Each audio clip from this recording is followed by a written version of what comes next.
for like urban cores, is what I see. I mean, the same thing you're saying basically, because that's why it works at Heathrow.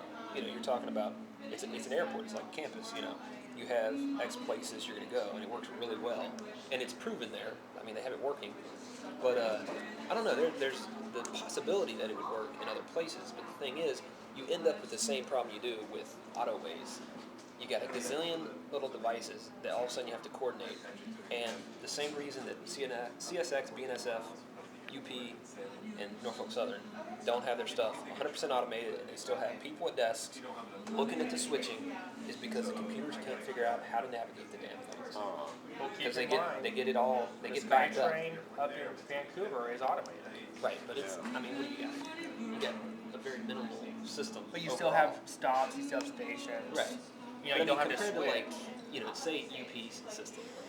You can't automate that yet. We don't have the ability with technology to automate that. We have to have people controlling the switches still somewhere, even though it's all in Texas.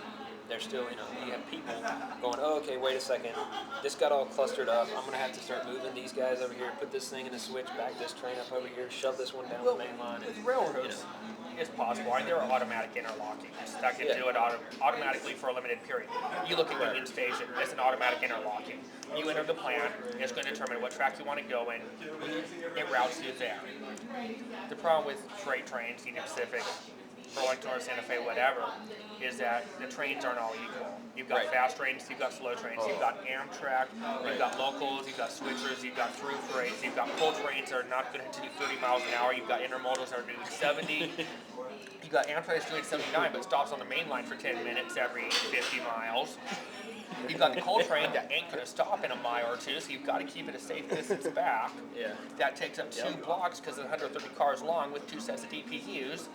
Versus the local that's got a Jeep 38, 10 cars on the back of it. Hope you're getting this. So he's going to get on and off the main line here and there and switch out some track somewhere else that can get in and out of a siding real quickly. Right, and that's why I'm saying though that a PRT, if you start to expand the system too much, you're going to end up with the broken scenario because you're going to end up with a situation where, okay, all of a sudden you're a handicapped person getting on and off, or this family over here, oh, the baby spilled stuff right by the door, so they're going to be sitting there. All of a sudden you have a completely clustered system and the automation ceases to work for X Which number of I have minutes, seen and the at whole system Disneyland. stops. Exactly. I thought Disneyland was the best, was the... I was on a ride at Disneyland last November, and there was a handicapped person trying to get out, and we're standing in line. We're like third in line, and you know it's a semi-automatic system. All the rides are semi-automatic. Yeah. But they were taking so long, and the person couldn't get up and out of the vehicle. And finally, you had the supervisor be like counting how many seconds until the system would time out. Mm-hmm. And then finally, it timed out. All the alarms went off. People started running all over the place. They had to evacuate everyone from the ride, all because someone took too long to get out. Yeah. It's like the elevators. And then you have to call maintenance. You have to do a full safety inspection, reset the ride, reset the computer, do a test run through it before you can reopen it, which is a good 45-minute to an hour process if you've got a maintenance person available. All because somebody took too long to get out? All because somebody took too long to get out. Actually, I almost saw the system time out a second time on a different ride. They got out, but then the cast member who was helping got chewed out. That's crazy. I thought they were the example. They were the model transit system. Well, it is a model. Disneyland? It still breaks. Yeah. Here's what works at Disneyland. The railroad. The railroad at Disneyland works. The monorail or the railroad? No, the railroad. The railroad. Okay. The railroad works great, and it's steam technology. The monorail, on the other hand, how many problems can you find? The modern high-tech thing, huh? Damn monorail. It's crazy. Just go on the internet, look for Disneyland monorail. You're gonna find all kinds of crap about it. Getting stuck and all types of other crap. Getting stuck. The new monorail cars are breaking down left and right. The AC systems don't work. The old ones. Who'd they get to build them? RDA or Simmons or? How about that monorail in Seattle? How's that thing? They ran it into each other. So What? One of the cars is stuck, or well, it's broken and sitting in the station, and they just use one car now. Oh. Yeah, they literally, on the one section where you can run into each other, they managed to run into each other and smash parts When the of trains come into Westlake Center, the two guideways narrow and get too close to each other. And so you can only have one train coming in and out of Westlake. So what happens is trains coming out of Westlake, there are trains coming into Westlake, and they sideswipe each other. Yep.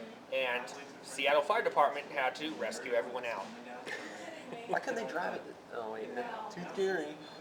It's like they should have just drove it the rest of the way to the student station. Would they have like part of it bashed off? And that's it? They had to do some significant repairs. Yeah. Now Disneyland, they actually have a tractor. They have a diesel tractor. They have two of them that can go out onto the beamway and rescue people. At Disney World, the beamway is actually wide enough you can actually walk on it, but not at Disneyland. Oh, it's not wide enough? That's weird. At, Because like at Disneyland, it's maybe that wide. in Jacksonville, that system's automated. Their Skyway. And That's an 8. it's actually a very, very efficient system. An empty 8. Oh no, there's one person on that 8. There's one person seen where it will take them. Yeah. Where am I going? Well, they're going Oh, Hill Hill. It's the Hill. I was gonna. Well, you know how we get there matters. Yeah. Oh, Yeah. Well, yeah. hopefully you'll get there. When you get there, doesn't.